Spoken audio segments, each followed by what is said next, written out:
Ça, c'est le premier mindset. Se dire, OK, je veux plus d'argent, je veux plus de revenus, il faut que je trouve un moyen de gagner plus. J'ai aucune raison d'augmenter mon salaire parce que mon niveau de vie n'a pas augmenté. Et je pense sincèrement que si j'augmente mon salaire, mon niveau de vie va automatiquement augmenter. Si tu veux plus d'argent, apprends à gagner plus. Je suis assez fier de moi, de ce que j'ai pu réaliser avec la boîte. Bonjour à tous et bienvenue dans ce nouvel épisode. Je suis aujourd'hui avec Danilo Duchesne. Danilo qui est le fondateur de l'agence DHS Digital, qui fait du media buying, mais qui fait également de la formation, qui a un podcast, qui est très présent en termes de création de contenu aujourd'hui sur les réseaux sociaux et qui vient aujourd'hui nous parler d'argent. Danilo, bienvenue. Salut Jérémy, bonjour à tous. Comment ça va? Ça va et toi? Ça va, écoute, tranquillement. Petite question pour commencer, comme d'habitude, il faut ce qu'il faut. Est-ce que tu peux un peu, pour ceux qui ne te connaîtraient pas, te présenter, nous parler un petit peu de ton parcours, de ce que tu fais aujourd'hui, de ce que fait ton agence, de la partie formation? Bref, c'est ton moment, parle-nous un peu de toi. Ok, d'accord, je vous parle de moi. Donc moi, ça fait 5 ans que bientôt que je suis indépendant entrepreneur. Donc j'ai commencé l'aventure vers 24 ans. J'avais juste 6 mois d'expérience en media buying. J'avais fait du Facebook Ads et du Google Ads.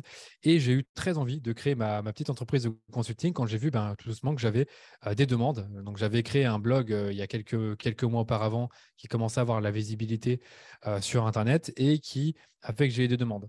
Et en fait, qui m'a donné envie d'être indépendant, je le précise déjà en préambule, c'était la notion de liberté et d'indépendance financière. Parce que j'avais déjà cru comprendre que les personnes qui sont indépendants gagnent mieux leur vie que les personnes qui sont salariées. C'est important de le dire, c'est pas forcément vrai. Donc c'est un peu ce qui m'a fait me lancer en tant qu'indépendant. Je ne me considérais pas comme entrepreneur à ce moment-là. Et puis quand l'activité d'indépendant s'est développée au fur et à mesure des mois, et je suis arrivé à un point en 2019 où je gagnais assez bien ma vie tout seul quand j'y pense, avec de très belles marges. Et là aussi, je ne me rendais pas compte que j'ai décidé de lancer mon agence spécialisée en pub Facebook au départ et de servir plus d'entreprises. Donc, j'ai recruté une première personne pour faire de l'accounting et la gestion de compte. Et puis après, on est monté mois après mois. L'agence, je l'ai montée en juillet 2019. Donc, 9 mois plus tard, il y avait le Covid. Donc, ça a été un accélérateur pour les agences marketing. Et en fait, en 2020, j'ai commencé à recruter une première personne en créa. En 2021, j'ai recruté d'autres personnes encore, je pense 3 ou 4 personnes. Donc là, c'est vraiment à ce moment-là qu'on est devenu une vraie équipe et qu'on était plus juste 2 ou 3. Et là, 2022, j'ai encore recruté quelques personnes. Il y en a eu une qui est partie et 4 qui sont arrivées. Et aujourd'hui, on a une dizaine de personnes 2023. Et l'agence tourne bien. Donc, pour te resituer, on a au moment où j'étais indépendant, je peux le dire, je gagnais plus ou moins 10 000 euros par mois. Donc, on va dire, si on annualise ça, ça fait 120 000 euros par an. Et là, ça a quand même pas mal grossi. Je n'ai pas donné de chiffre exact, mais ça a bien augmenté. Sauf qu'on est une plus grosse équipe et du coup, on a des plus faibles marges. Ok. Voilà, ça résume le truc. Ça va nous amener de suite plein de sujets et c'est très intéressant. Et comment est-ce qu'on gère la croissance d'un point de vue trésorerie sur le modèle agence? Ouais, franchement, merci de la question, parce que je connais beaucoup de personnes qui ont des agences et je les entends dire, ouais, la trésor, c'est un problème, je ne peux pas grossir aussi vite parce que j'ai pas assez d'argent. Et c'est tout à fait logique parce que regarde, tes clients, ils te payent 60 jours plus tard après la prestation. Donc, admettons que tu signes un client en décembre. On a eu le cas justement récemment, j'ai expliqué ça aux équipes. On le signe le 1er décembre, on commence à travailler tout le mois de décembre. À la fin du mois de décembre, on paye les salariés et on se paye soit dit en passant. Nos prestataires, moi, je faisais les payer en 30 jours, donc ça, pas de souci. Mais par contre, nos clients, ils nous payent 30 jours, 30 jours après avoir réceptionné la facture. Sauf que la facture, on l'envoie le 30 décembre.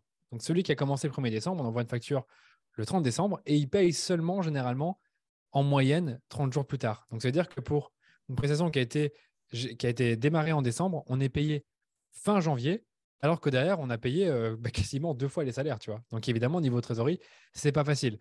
Donc, tu vois, si j'avais commencé sur ce rythme-là l'année passée, je m'en serais pas sorti. J'aurais jamais eu assez de trésorerie et j'aurais dû faire un emprunt.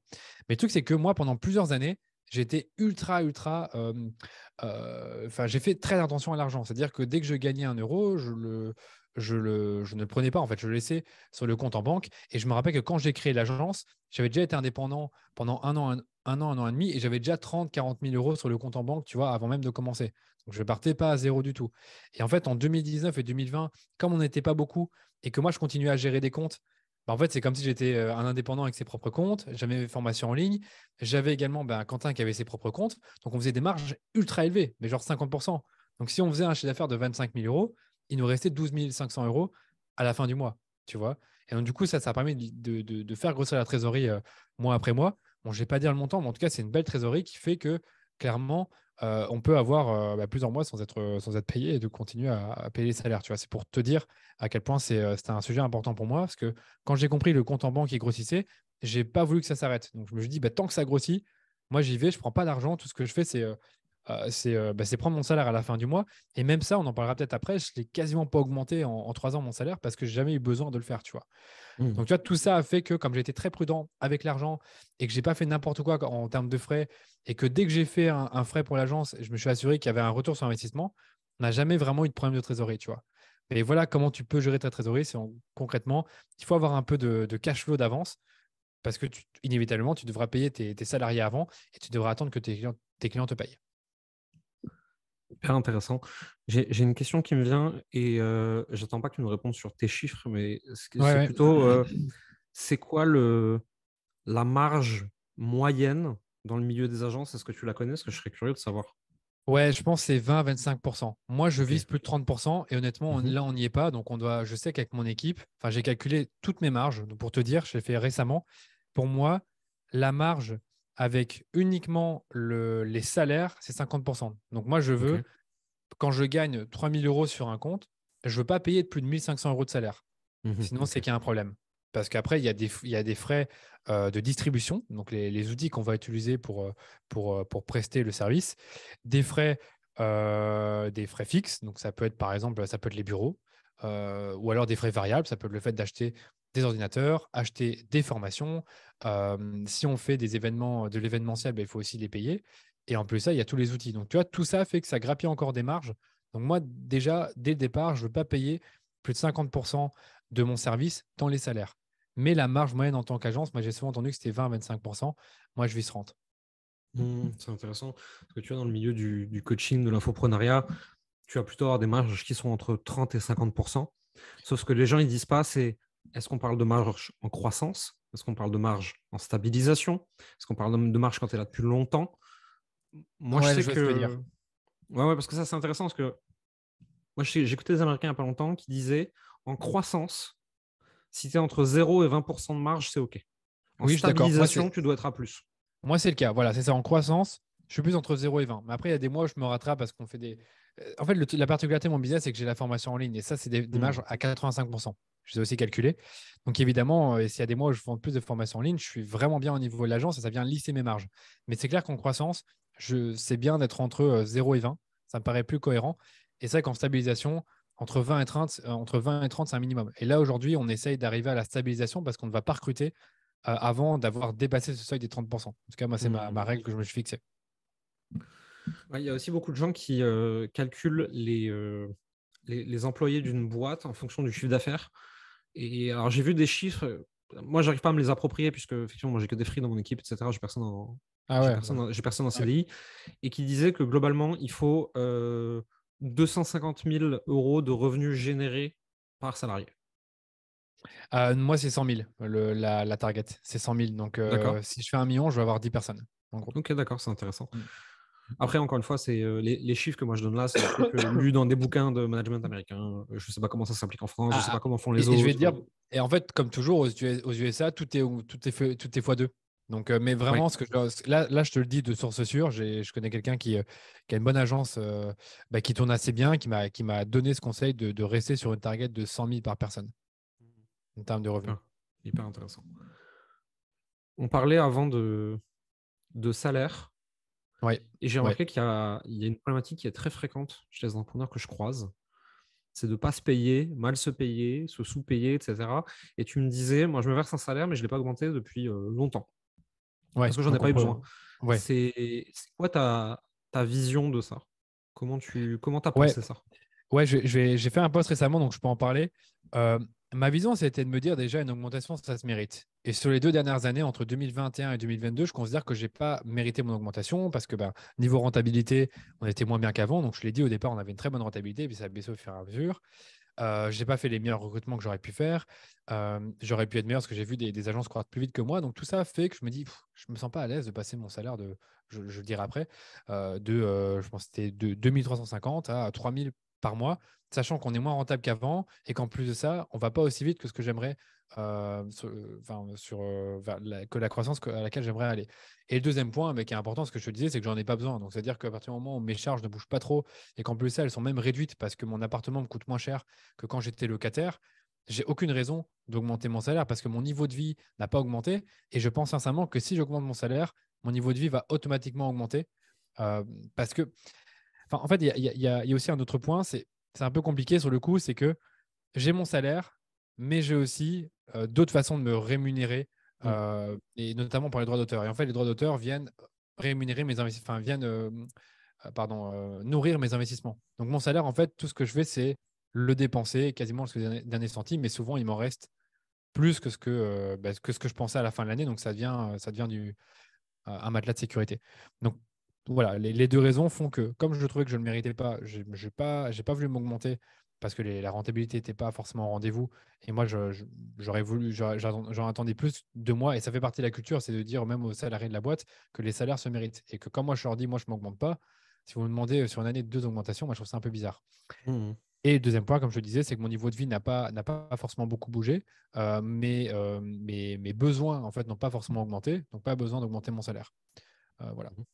Ok, c'est intéressant, c'est marrant parce que tu vois, moi dans ma structure, alors j'ai un salaire qui est pas mal plus élevé que le tien. Par contre, Ok. je Ouais. tire rien d'autre part. Tu vois, c'est-à-dire que j'ai pas de droit Ah ouais. d'auteur, je n'ai pas appliqué de choses comme ça, je n'ai pas appliqué. Ouais, c'est ça. Je mets, pour ainsi dire, pas de frais perso, tu vois, sur la boîte que j'aurais le droit de faire passer, hein, Pareil. mais Tout à fait, ouais. ça, Ouais, je le ouais. fais pas. Je vais mettre des déplacements pro sur la boîte, effectivement. Je mets du matériel informatique, comme on le fait tous et tout, mais ça, c'est logique.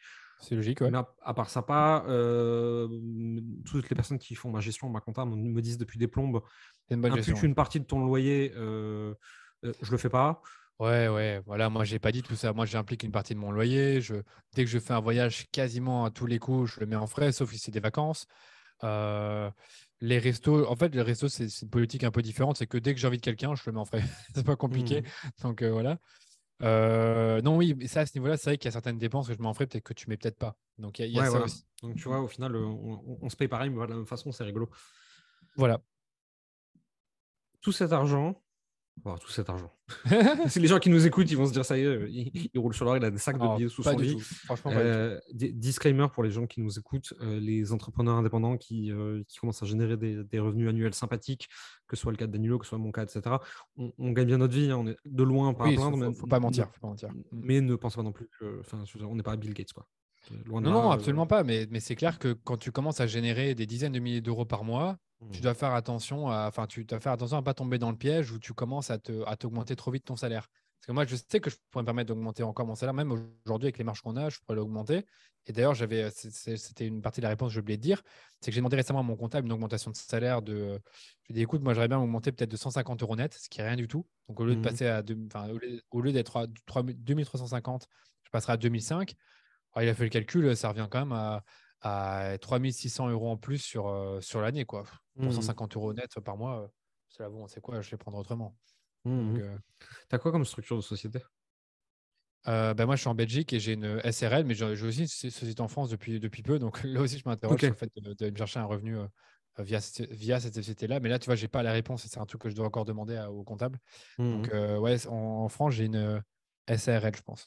Ok. Ouais, donc c'est SRL, c'est parfait pour Après, ça dépend. Ouais, SRL, c'est bien pour se rémunérer en salaire. Moi, je suis en SAS à l'IS, donc je me rémunère normalement en dividende, mais la vérité, c'est que je me suis mis quand même un salaire et donc je paye des charges absolument Ok, terribles sur mon ouais. Non, salaire. moi, Sur mon je salaire. paye des charges terribles aussi. Donc, c'est comme toi sur ta structure actuelle. Ouais. Voilà. SAS. Vive l'Europe là-dessus. Mais Ouais, bon, sur le coup, c'est chaud. Mm. Ouais. Tu disais que tu as finalement plus d'argent en termes de revenus que ce que tu dépenses. Qu'est-ce que tu fais Oui. avec ton argent? En perso, tu dis? Ouais. En perso, ben, c'est vraiment des dépenses très simples, hein. C'est Mais tenir mon rythme de vie actuel. Ouais, dis-moi. ce qui dépasse. Ce qui C'est-à-dire dépasse. que tu as, tes dépenses courantes. Ah oui, oui, oui, excuse-moi. Donc, je le mets dans un matelas de sécurité. En fait, en gros, j'ai deux comptes. J'ai mon compte courant, donc, Ouais. sur lequel est versé mon salaire tous les mois. Donc, dans ce compte courant-là, ben, en fait, il y a souvent 2 000 à 3 000 euros maximum parce que je n'ai pas besoin Mmh. de plus, tu vois. Ouais, ouais. Et donc, du coup, bah, je fais ma vie. OK.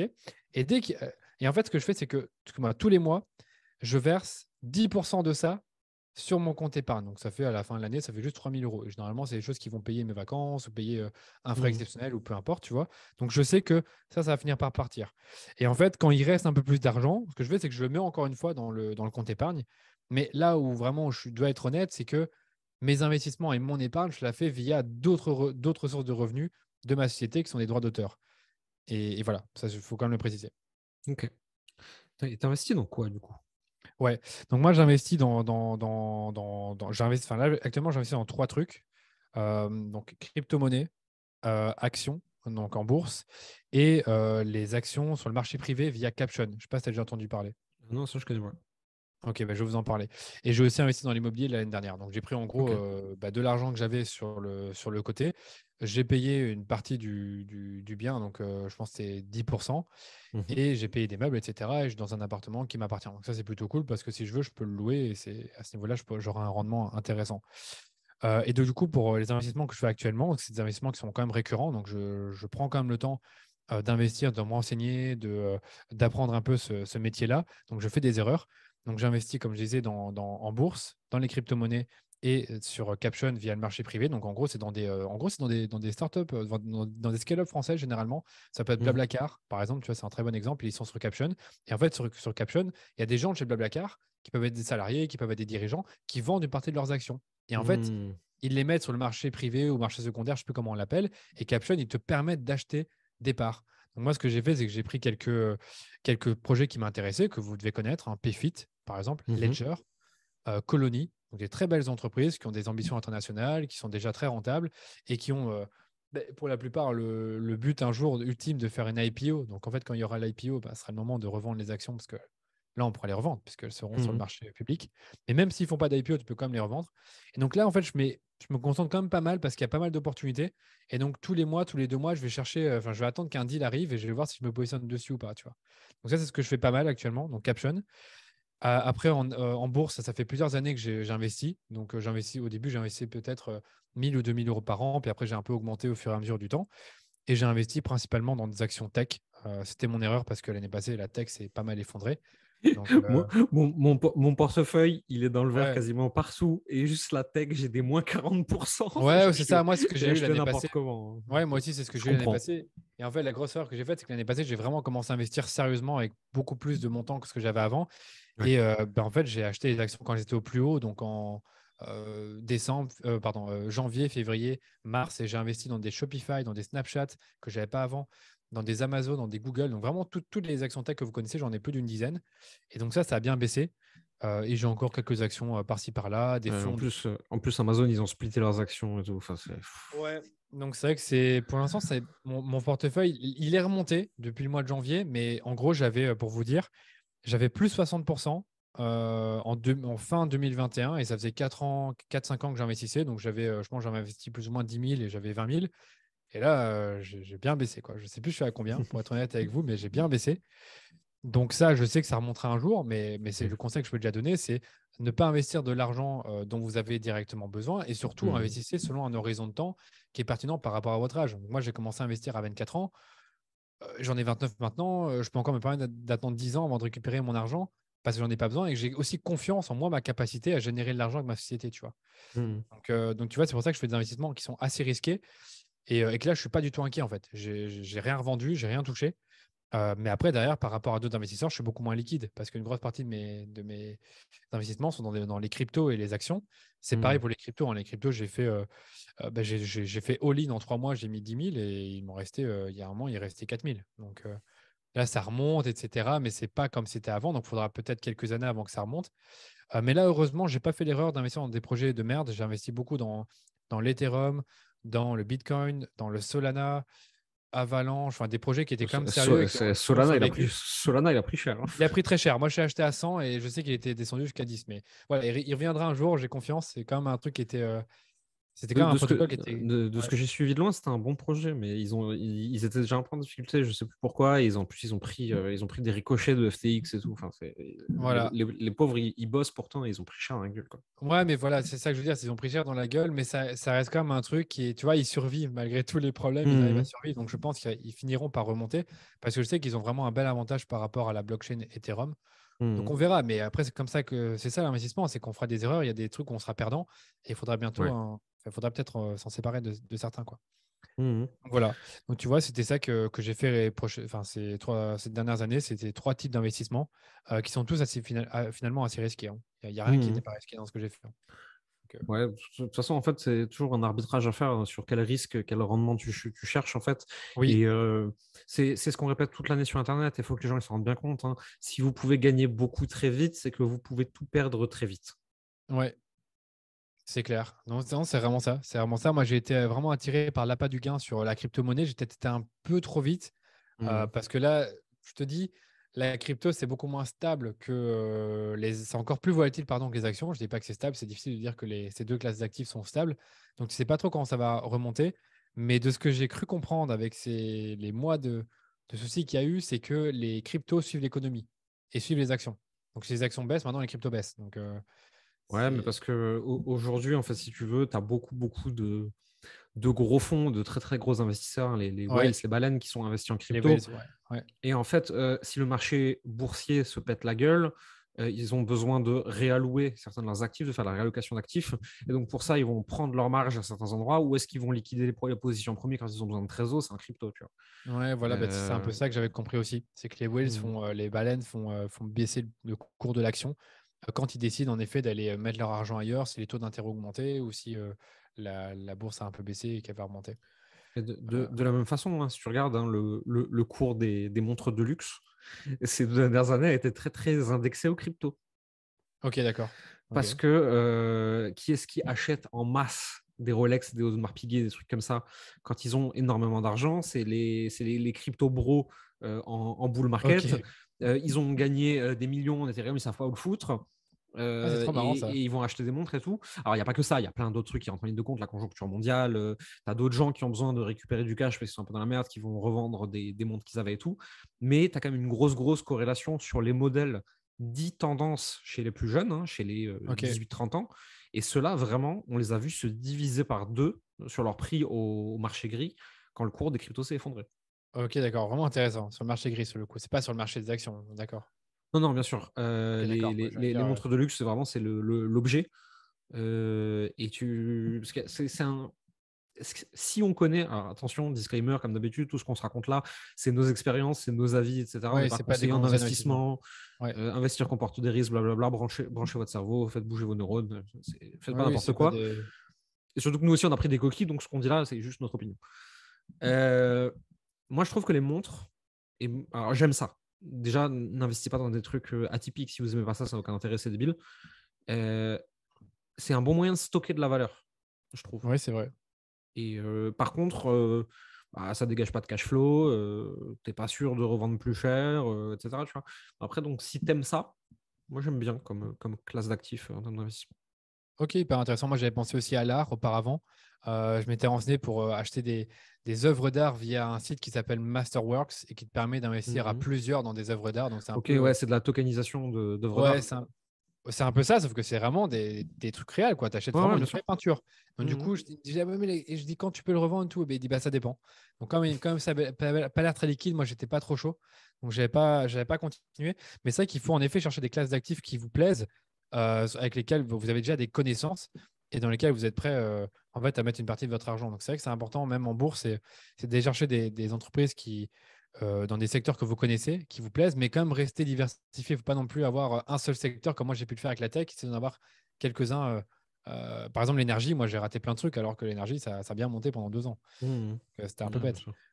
Et puis c'est vrai que en bourse, c'est aussi connu. Il faut aller là où va l'argent. C'est-à-dire que si aujourd'hui tout le monde reprend le voyage, là vous voyez, le voyage, ça monte bien, bah, il faut investir là-dedans parce que ça monte, parce que les gens recommencent à voyager depuis 6 mois, un an. Ça devrait continuer. Et ça, c'est pas quelque chose qui a connu un gros ralentissement et qui a l'air d'en connaître un actuellement avec la conjoncture. Donc c'est vrai qu'il faut aussi regarder les opportunités à ce moment-là.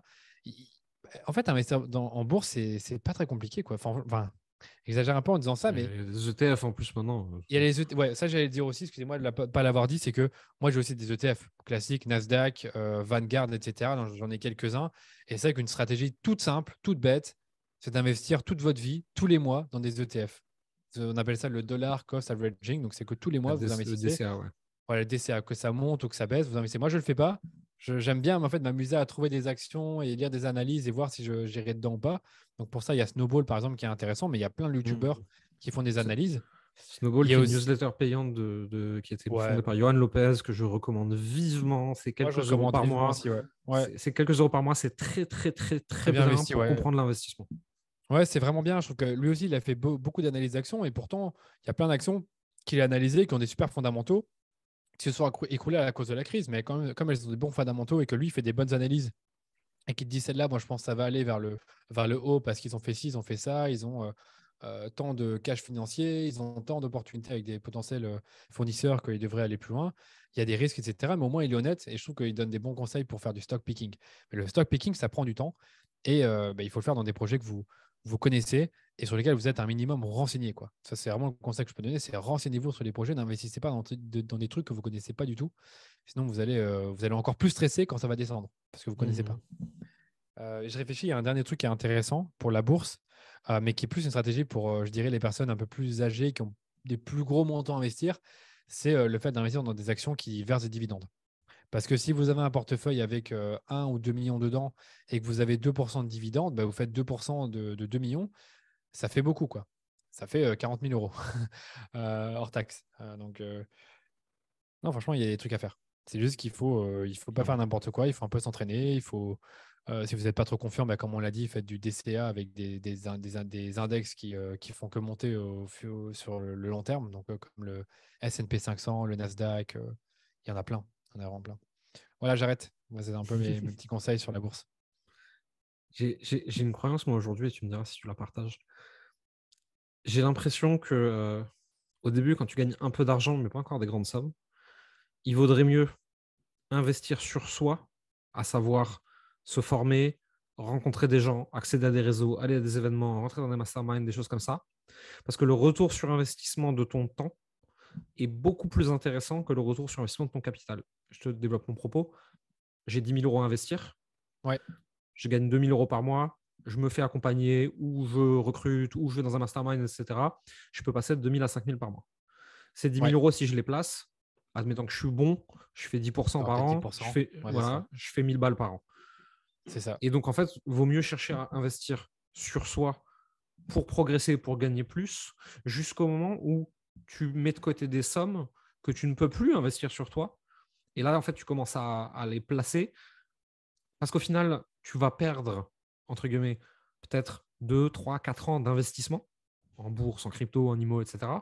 Mais que tu vas complètement rattraper par l'augmentation de tes revenus derrière. Ça, c'est ma croyance personnelle, hein. Encore une fois, je sais qu'il y a Ouais, d'autres gens c'est qui une pensent très bonne radicalement croyance. différemment, mais Bah, moi, je te suis à 1000%. En fait, moi, sans le faire exprès, ça fait 5 ans que j'investis en moi. Et aujourd'hui, avec la société, j'ai dû investir au moins 20 à 30 000 euros dans des formations, dans des masterminds qui m'ont permis de progresser.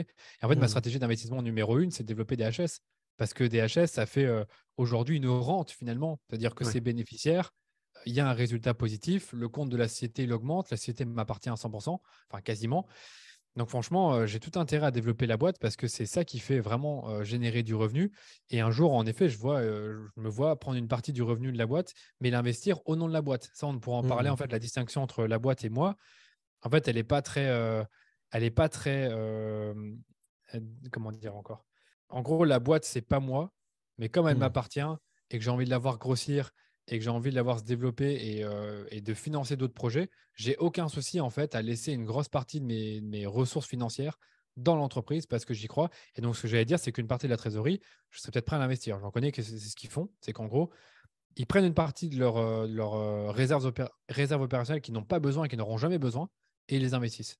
Mais ça, Hmm. c'est du haut niveau. C'est quand tu commences à avoir 1 million de trésorerie, là, tu commences à penser à ce genre de choses-là. Parce qu'avoir 1 million sur un compte en banque, ça sert à rien, ça coûte de l'argent.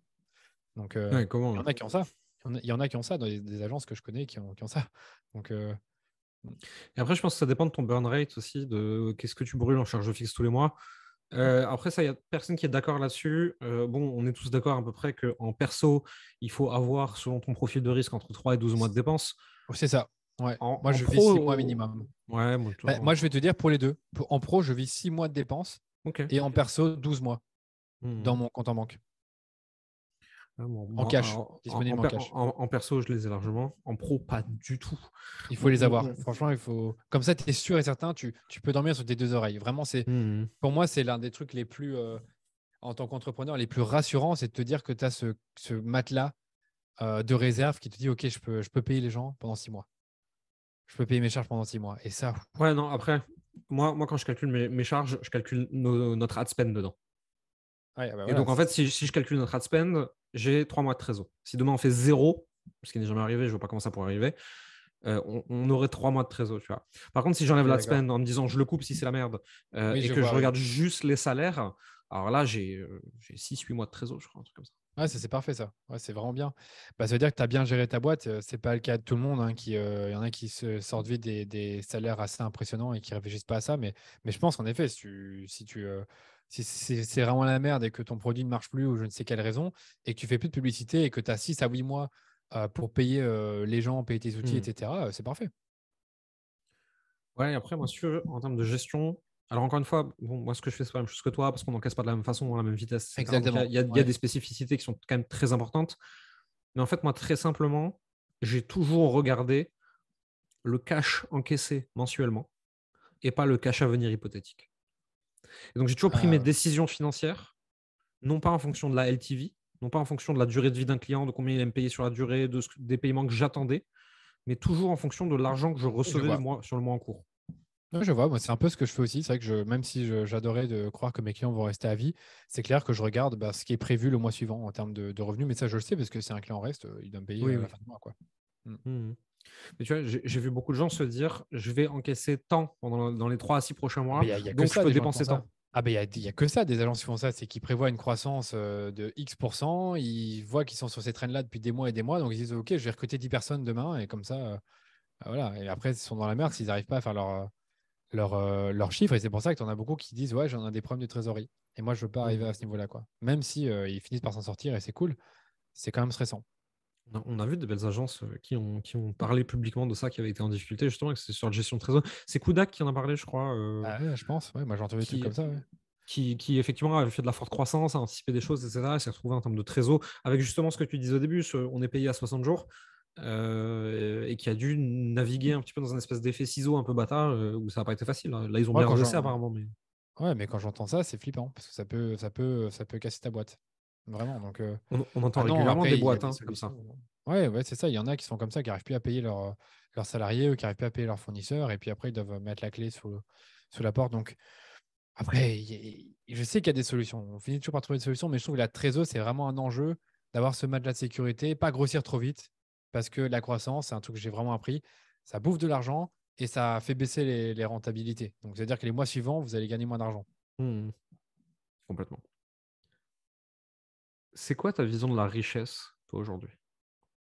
Bah ouais, avant, moi, j'avais vraiment une vision de la richesse qui était juste, je veux avoir beaucoup d'argent sur mon compte en banque, et ça voudra dire qu'en fait, j'ai vraiment réussi, que je suis riche parce que j'ai beaucoup d'argent et que je peux me payer un peu ce que je veux. J'avais aussi une autre vision qui était intéressante, qui venait de Robert Kiyosaki, que j'avais gardé pendant un moment. C'est quand tes revenus passifs et actifs ou je sais pas quoi, non, c'est plutôt les passifs couvrent tes dépenses.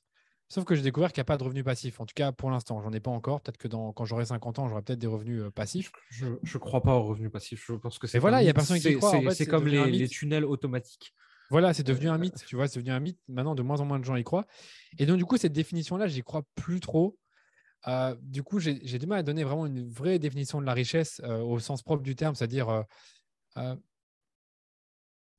c'est vraiment dur parce que pour moi, je ne le vois pas comme un certain niveau de revenu dans le compte en banque. Moi, je te mhm. dirais, oui, si j'ai des entreprises qui tournent bien sans que j'ai forcément à être dans l'entreprise tous les jours, et que je peux me permettre de travailler 2 jours par semaine et que je peux me payer tout ce que je veux, je suis riche. Je dirais qu'une bonne définition, c'est peut-être ça. C'est un peu avoir la possibilité de me payer aujourd'hui tout ce dont j'ai envie et besoin. Et en fait, aujourd'hui, c'est le cas, donc je me sens riche. Mais pour autant, pour plein de personnes qui sont plus riches que moi, je ne suis pas riche du tout, tu vois. Mais en tout cas, Mhm. ma vision de la richesse, c'est vraiment pas un montant sur un compte en banque ou un certain niveau de statut avec des belles voitures et des vêtements de luxe et tout. C'est pas comme ça que je le vois. Déjà, le fait d'avoir une entreprise qui est rentable, qui est en croissance, qui me permet de couvrir tous mes besoins, qui me permet d'employer des gens, c'est déjà énorme pour moi. En plus de ça, j'aime bien ce que je fais. J'aime bien développer cette entreprise. Je vois un vrai avenir pour cette entreprise. Donc, je vois vraiment qu'elle est au centre d'un écosystème que j'aimerais bien créer dans le futur. Donc, pour moi, c'est vraiment déjà une très, très belle richesse parce que c'est un énorme actif et je sais qu'il va continuer à grossir. Donc, peut-être que dans le futur, bah, je verrai la richesse autrement, comme, je sais pas moi, un truc, une sorte de quelque chose qui génère du cash flow sans forcément que j'ai besoin d'être dedans tous les jours. C'est peut-être une bonne Mhm. définition. Mais j'ai du mal à dire que c'est un nombre sur un compte en banque. Mhm. Non, je suis plutôt d'accord avec toi dans l'ensemble. Ouais. Une petite question. Et celle-là, à la fois, elle met toujours les gens mal à l'aise et à la fois, je suis sûr que Ok. tu seras très bien préparé. Ok. Est-ce que tu penses que l'argent rend heureux? Ben, c'est ça, pareil, c'est dur à dire parce que moi, je pense ces dernières années, mon niveau de vie il a bien augmenté parce que je suis passé d'un niveau de vie qui était très mauvais puisque je sortais de l'école et que je vivais encore chez mes parents et j'étais pas indépendant ni rien, mais pourtant, j'étais pas mal, j'ai jamais été malheureux en fait. Du coup, j'ai du mal à dire que l'argent a contribué à mon bonheur. Je pense que le fait, à nouveau, hein, je me répète beaucoup, de faire quelque chose que j'aime bien au quotidien, de voir que ça génère du revenu, que ça me permet aussi moi-même d'en parler autour de moi, de participer à des podcasts, d'être interviewé, de faire peut-être des conférences, ça me rend extrêmement heureux et fier. Et ça, pour moi, c'est pas directement lié à l'argent. C'est que l'argent est une conséquence de tout ça. C'est-à-dire que si j'étais en effet malheureux et que j'aimais pas ce que je faisais et que j'avais pas de projet et de but dans la vie, je gagnerais pas d'argent, tu vois. C'est Mhm. juste que là, le fait d'avoir en plus de l'argent qui rentre et qui me permet quand même de me faire plaisir, de voyager, de m'offrir certaines choses que j'ai envie de m'offrir, c'est parfait. Euh, donc pour moi, les deux sont pas totalement liés. Donc je dirais que euh, l'argent comment dire, ne provoque pas le bonheur parce que tu peux être heureux sans avoir de l'argent. Par contre, ne pas avoir d'argent, c'est clair que ça reste un malheur et que je n'oserais jamais dire que quelqu'un qui n'a pas d'argent devrait quand même se dire qu'il peut être heureux sans argent du tout. Tu vois. Je pense juste que ça permet de, ça contribue au bonheur, mais c'est pas que j'arrive pas à trouver le mot. Tu vois, c'est que c'est pas une condition sine qua non pour être heureux. Voilà. Je pense qu'en fait, au début, la croissance de tes revenus amène du bonheur parce qu'elle te permet de couvrir plus de choses sur la pyramide de Maslow, notamment les besoins de sécurité Voilà, psychologique, bien dit. financière, etc. Et il y a une étude, et alors à force de répéter ça, je finis par me dire, je ne sais pas si Celle cette de étude Johan, elle est ouais, il en vraie. parlait. Ouais. Je ne sais pas si c'est Grâce une vraie étude ou si c'était un espèce Après, un certain niveau, ça de augmente plus. Ouais. rumeur, ouais, qui disait qu'en gros, jusqu'à 10 000 euros à peu près par mois, ton niveau de bonheur augmente. Et ensuite, il a plutôt tendance à stabiliser, voire à décroître. Et je suis assez d'accord avec ça. Parce que finalement, bon, plus d'argent égale plus de problèmes. Ça, je pense que ceux qui en gagnent un Ça, peu, c'est, ils en ont je conscience. le confirme. Ça, je le confirme. J'allais dire, c'est qu'en effet, plus d'argent qui est généré par tes investissements, par ta société ou que tu as au coût de temps en personne physique, ça crée plus de problèmes. Mhm. Et après, j'étais en train de regarder une vidéo l'autre fois, je ne sais plus si c'est Bernard Tapie, je crois que c'est Bernard Tapie qui disait ça, c'est on veut toujours opposer pauvre et heureux et riche et malheureux, tu vois. Mais Voilà. en fait, Ouais. le problème, c'est que si tu regardes quelqu'un d'heureux, il vaut mieux être riche et heureux que pauvre et heureux. Et de même que si tu es malheureux, il vaut mieux être riche et malheureux que pauvre et malheureux. Euh, C'est ça, c'est ça, c'est ça. donc en fait, C'est il ça que je voulais faut dire. juste mettre les choses en perspective. Après, Mais si tu as le choix entre riche et malheureux et pauvre et heureux, bah, je préfère être pauvre. Mais exactement, exactement. Ouais. à niveau de Mais bonheur équivalent, il vaut mieux avoir de l'argent. c'est ça que j'allais dire. Et puis après, j'allais dire, si de base, tu es malheureux, je suis pas sûr que l'argent te rendra heureux. Non, je pense pas non plus. Mais je suis assez d'accord avec toi sur le fait que quand tes revenus augmentent, tu permets de couvrir pas mal de besoins dans la pyramide de Maslow jusqu'aux besoins de réalisation, qui est un peu compliqué à atteindre avec juste beaucoup d'argent qui est rentré d'un seul coup. Parce que même là, je considère que j'ai rien réalisé du tout. Donc, au niveau du besoin de réalisation, je ne suis pas encore. Je suis plus dans le besoin d'estime de soi, où là, je suis assez fier de moi, de ce que j'ai pu réaliser avec la boîte. Donc, à ce niveau-là, je pense l'avoir comblé. Maintenant, la réalisation, c'est un autre niveau. Je vois beaucoup plus loin et ça dépend de ton propre état d'esprit et ta propre vision des choses. Et j'allais juste dire un autre truc là-dessus sur l'étude dont tu parlais. C'est que l'étude enfin, je pense que je l'ai lu sur le blog pas le blog, la newsletter de Johan de Snowball, et Mhm. qu'il explique en effet que cette étude, en fait, a vraiment montré que les gens, au-delà d'un certain niveau de revenu, ils n'étaient pas plus heureux et que le bonheur pouvait également décroître pour certains. Ouais. Je crois qu'il y a une étude suisse et une étude canadienne, et ils y arrivent à peu près, ils sont entre 9 et 10 000 par mois, un truc comme ça. Ouais, ouais, c'est pas Jusque-là, 10 000, je pense. Mm. c'est jusque-là ton niveau de bonheur augmente, mais ça ne m'étonne pas, tu vois, parce que tu peux bien t'occuper de tes enfants, mettre ta famille à l'abri, en sécurité, savoir que tu auras toujours à manger, etc. Et bien organiser ta vie. Et c'est vrai que. Alors après, ça dépend où tu vis, ça dépend de tes caprices, ça dépend de ce que Voilà, tu il y a désires. ça joue énormément. Le lieu de vie joue énormément sur ton bonheur. Si on pourrait jouer là-dessus, mais Ouais. tout ça joue. En fait, c'est ça aussi que je voulais dire, c'est que ce qu'il y a sur ton compte en banque ne va pas déterminer ton bonheur. Mais par contre, si tu commences à utiliser ton argent pour vivre dans l'endroit parfait pour toi, pour t'offrir les activités que tu as toujours voulu t'offrir, pour enfin, tu vois, faire vraiment des choses que tu as vraiment vraiment envie de réaliser, des vrais désirs que tu as envie de combler. Je sais pas des faux désirs, pas le fake désir de vouloir être populaire, avoir la classe et tout Mhm. en achetant une grosse voiture. Ça, tu vas vite décanter parce que je pense que en fait, une fois que tu l'as, ça ne change rien à ta vie. Au contraire, ça coûte de l'argent. Mais voilà, ça pour dire, c'est que si tu utilises ton argent intelligemment pour t'offrir certaines expériences que tu aurais toujours voulu t'offrir, et surtout, et pour moi, c'est un truc très important, c'est de vivre dans un endroit où je me sens bien. Bah là, en effet, oui, c'est vrai qu'il faut de l'argent pour ça et ça peut contribuer ça peut contribuer au bonheur. Je suis d'accord. Puis après, effectivement, 10 000 euros par mois à Dubaï ou 10 000 euros par mois à Chiang Mai, c'est pas le même style de vie, hein. C'est pas la même chose. C'est pas la même chose, si, comme tu dis. Mais après, je pense à ça, mais quand tu gagnes entre 4 et 5 000 euros par mois, déjà dans le top 5% en France, hein, au niveau Ouais, des, je ouais, pense, ouais. hein, en J'ai termes de plus, revenus générés. j'ai plus les chiffres exacts, mais ouais, c'est à peu près ça. C'est à partir de 5 000 C'est déjà euros, très tu es bien, dans hein. t'es dans le top 5%. Ouais, donc Voilà, à c'est part déjà à très Paris ou bien. dans les très grandes villes. Oui, ouais, c'est vrai que Paris, on a des meilleurs salaires. Donc voilà un peu ma réponse par rapport à l'argent mais enfin par rapport à ce que l'argent provoque le bonheur. Donc oui, ça a un impact, mais c'est pas en gros, tu peux être heureux sans avoir de l'argent et tu peux être malheureux en ayant beaucoup d'argent. Donc voilà.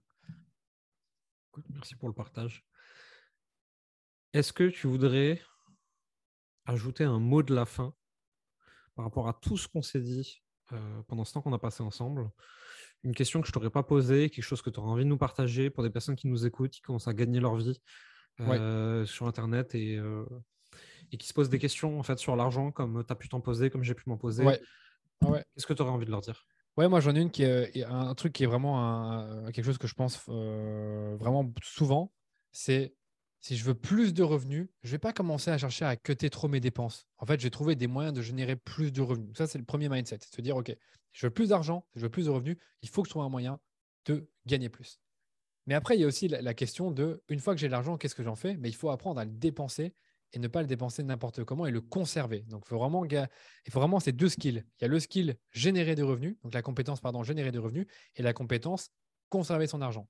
Il faut faire attention à bien les maîtriser. Donc, quand on dit conserver son argent, ça veut dire faire attention à ses dépenses, ne pas dépenser son argent n'importe comment, ne pas faire des investissements qui ne sont pas réfléchis. On a parlé tout à l'heure d'investir, donc toujours investir de l'argent dont on n'a pas besoin et qu'on est prêt à perdre. Et donc, ça, je pense, c'est un bon mot de la fin, parce que moi, c'est toujours comme ça que j'ai raisonné, c'est de me dire, voilà, l'argent que j'ai, je sais qu'il bouge, c'est un flux. L'argent, ça bouge tout le temps. Donc, je sais que si je perds de l'argent, je vais pouvoir en récupérer derrière, parce que j'ai déjà des sources de revenus, donc c'est toujours bien d'en développer des nouvelles. Et je sais que dans mes sources de revenus actuelles, je peux trouver un moyen de les faire grossir encore. Et sur mon argent actuel, ben, voilà, je dois apprendre à bien le dépenser et bien le conserver. Mais pour autant, j'aime pas être dans cette optique de diminuer mes dépenses pour avoir plus à la fin du mois. Ça, c'est Hyper pas un intéressant. truc que j'aime bien. C'est pas un Je, mindset que j'aime bien. je suis d'accord avec toi. Et c'est Ramit Sethi qui disait Oui, posez-vous des questions à 30 000, pas des questions à 3 euros. ouais, je me rappelle que lui, il parlait beaucoup de ça. J'avais lu Ramit, hein. En fait, au début, c'est clair, on n'a pas beaucoup parlé de livres et d'éducation financière. Mais moi, j'ai lu beaucoup de personnes qui parlent d'argent. Il y en a un qui est un peu moins connu maintenant et c'est Olivier Seban. Voilà, si on n'aime pas. Je trouve qu'il a beaucoup parlé d'argent et il m'a beaucoup appris par rapport à ça. Et souvent, leur mot d'ordre, c'est ouais, c'est trouve, enfin, si tu veux plus d'argent, apprends à gagner plus. Donc, avant de chercher à dépenser moins. Parce que ça, en effet, ça, c'est quelque chose qui rend malheureux. C'est frustrant de dépenser moins, de diminuer ses dépenses. C'est frustrant, c'est dur. C'est dur aussi. Ça, on n'a pas parlé non plus, mais c'est aussi éviter de s'endetter. Moi, j'ai zéro dette, à part pour mon bien immobilier. Et encore, je pourrais bientôt le louer et j'aurai, là, dans ce cas-là, j'aurai un cash flow. Donc, les dettes, il faut éviter. J'ai tendance à diviser la dette en deux, tu vois, ce que j'appelle la bonne et la mauvaise dette. Ça vient Ouais. pas de moi, je sais plus, ça vient des Oui, États-Unis, je sais plus qui ouais, racontait ouais, ça. c'est sûrement Robert Kiyosaki. Il parle de, voilà, il parle Ouais, de et dette. en fait, tu as la dette pour acheter un passif, quelque chose qui Voilà. va perdre de l'argent, qui va coûter de Voilà. l'argent, qui ne sert à rien, et tu as la dette pour acheter un actif. Ouais. Moi, j'estime que, et encore une fois, c'est un point de vue personnel, ce n'est pas un conseil pour ceux qui nous écoutent, j'estime que la dette pour acheter de l'IMO, la dette pour se former, la dette pour des choses qui vont compound et rapporter de l'argent dans le temps, c'est de la bonne dette. Et c'est intelligent de l'utiliser. En Europe, on y a accès assez facilement. C'est quand même très cool. Par contre, s'endetter pour s'acheter un truc qui paume de l'argent et qui en coûte tous les mois, Non, c'est trop non, con. ça j'aime pas. Non, il ne faut surtout pas faire. C'est un des premiers conseils que j'ai appris en investissement. C'est en effet, il faut les crédits à la consommation, il ne faut pas. Il faut pas. Moi, et pourtant, ça existe, mais il ne faut pas. Moi, je pense, si je veux, d'ailleurs, c'est un bon conseil que je peux te donner. C'est si je veux m'acheter une voiture, soit je l'achète d'occasion et je l'achète cash, soit je l'achète pas. Mais je ne suis pas à ce niveau-là Un et j'ai pas besoin leasing. de voiture. Ouais, tu pourrais aussi faire un leasing, tu as raison. Tu pourrais aussi faire un leasing. C'est quand même intéressant parce que là, tu la loues en société. C'est un peu cher, mais au moins, tu la loues, elle n'est pas à toi et à la fin, tu la rends.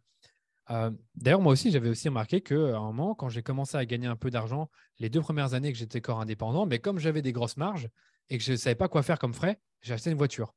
Là, sur le coup d'occasion. Donc, j'ai fait un prêt. Et après 1 an, je me rends compte que la voiture ne me servait à rien, qu'elle me coûtait beaucoup d'argent et que je l'utilisais quasiment pas. Bah, je l'ai revendue. Je l'ai revendue avec une petite perte, mais au moins, je l'ai revendue et j'ai arrêté de payer une mensualité pour rien. Même si après, elle allait m'appartenir. De toute façon, le problème des voitures, c'est que ça baisse. Ça décode très très vite. Ça décode très très vite, donc c'est un peu chiant. Et une dernière chose que je voulais dire par rapport au mot de la fin, j'avais un truc important, c'était les intérêts composés. Tu as parlé de ça, du compound. Donc, les intérêts composés, ce qui est bien, c'est que plus vous commencez tôt, au mieux. Donc si vous voulez commencer à investir sur vous ou dans des actifs, plus vous le faites tôt, mieux c'est. Moi, j'ai compris ça aussi très tôt et j'ai appris à investir quand j'étais plus jeune avec des petits montants, certes, mais c'est vrai qu'il y a en effet certains trucs sur lesquels j'ai investi il y a longtemps et qui ont beaucoup rapporté sur plusieurs années. Donc, les intérêts composés, c'est connu, mais il faut commencer tôt. C'est-à-dire que si vous mettez 1 000 euros à 25 ans jusque 60, ça fera une énorme différence entre mettre, par exemple, je sais pas, 1050 euros à 30 ans et perdre 5 ans de compound, tu vois. Ouais, complètement d'accord avec toi. Il y a des études vraiment intéressantes qui montrent vraiment les différences qu'il y a entre le fait d'investir un tout petit peu dès le départ et voir les intérêts composés et commencer genre 10 ans plus tard et investir un peu plus, tu vois. C'est pour ça que je veux donner l'exemple de 1050 qui est un peu plus que 1000. Donc, plus on commence tôt, mieux c'est. Pareil Bah, pour se écoute, former. c'est un très bon mot de la fin. Où est-ce qu'on te retrouve si on veut en savoir plus sur toi et sur ce que tu fais? Ouais, sur mon site, du coup, donc daniloduchesne.com. Et donc là, il y a tous les liens pour me suivre sur LinkedIn, sur Instagram, pour s'inscrire à ma newsletter. Donc, une newsletter sur le marketing digital et les Facebook Ads. Et je pense qu'il y a aussi mon podcast. Ouais, il y a aussi mon podcast sur mon site. Ok, Voilà. très bien. Bah, écoute, on mettra le lien dans la description. Merci. Danilo, merci beaucoup pour ton temps. Merci à tous ceux qui nous ont écoutés jusqu'ici. Et à très vite. Avec grand plaisir. À très vite. Salut.